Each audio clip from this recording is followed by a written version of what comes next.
Hi Gautami ఫుడ్కు స్వాగతం. ఈరోజు మనం తీయటి ఆంధ్ర పిండి వంట అయిన పనస్తోన్లు ఎలా తయారు చేసుకోవాలో తెలుసుకోబోతున్నాం.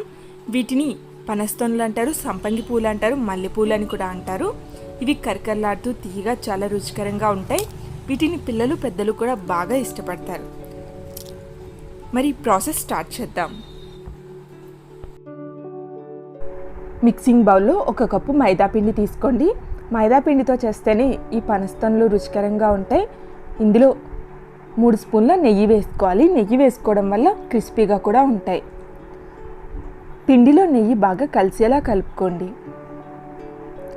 ఇలా కలుపుకున్న తర్వాత కొద్ది కొద్దిగా వాటర్ వేసుకుంటూ పూరీ పిండి మిశ్రమంలా కలుపుకోవాలి. మరీ గట్టిగా కాకుండా మరీ మెత్తగా కాకుండా ఈ విధమైన పిండిలో కలుపుకోవాలి. ఇలా కలుపుకున్న తర్వాత చిన్న చిన్న ఉండలుగా చేసుకోవాలి. ఇలాగే పిండిని మొత్తం చిన్న చిన్న ఉండలుగా చేసుకుని ఉంచుకోండి. పిండి జల్లుకుని ఈ చిన్న చిన్న ఉండల్ని పూరీలా ఒత్తుకోవాలి. మరీ పల్చగా కాకుండా దల్సరిగా కాకుండా ఒత్తుకోవాలి. ఇలా ఒత్తుకున్న తర్వాత చాకుతో ఈ విధంగా కట్ చేసుకోవాలి.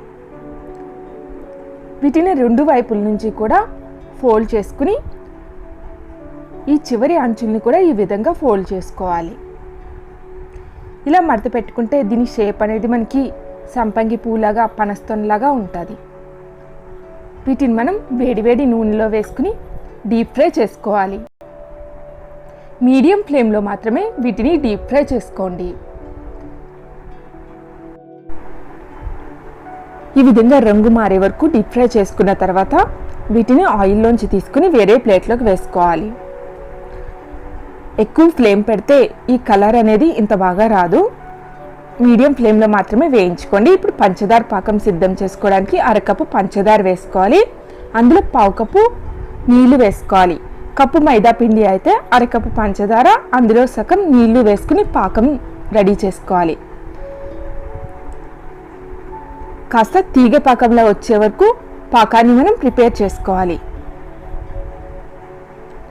ఈ విధంగా మనకి 4-5 నిమిషాల తర్వాత పాకం రెడీ అయిపోతుంది.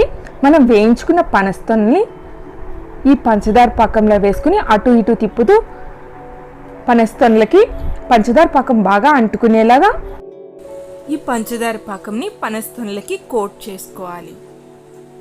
ఇలాగే అన్నీ ఒక్కొక్కటిగా చేసుకోండి. ఇలా ఒక్కొక్కటిగా వేసుకుని మనం పంచదార పాకంలోంచి ఈ పనస్తోన్ని తీసేసుకుంటే మనకి పనస్తోన్లు అనేవి రెడీ అయిపోయాయి. ఇది చాలా రుచికరంగా ఉంటాయి. మీరు కూడా ఒకసారి ఈ పనస్తోన్ని ట్రై చేసి మీ అభిప్రాయాన్ని మాకు కమెంట్స్ రూపంలో తెలియజేయండి.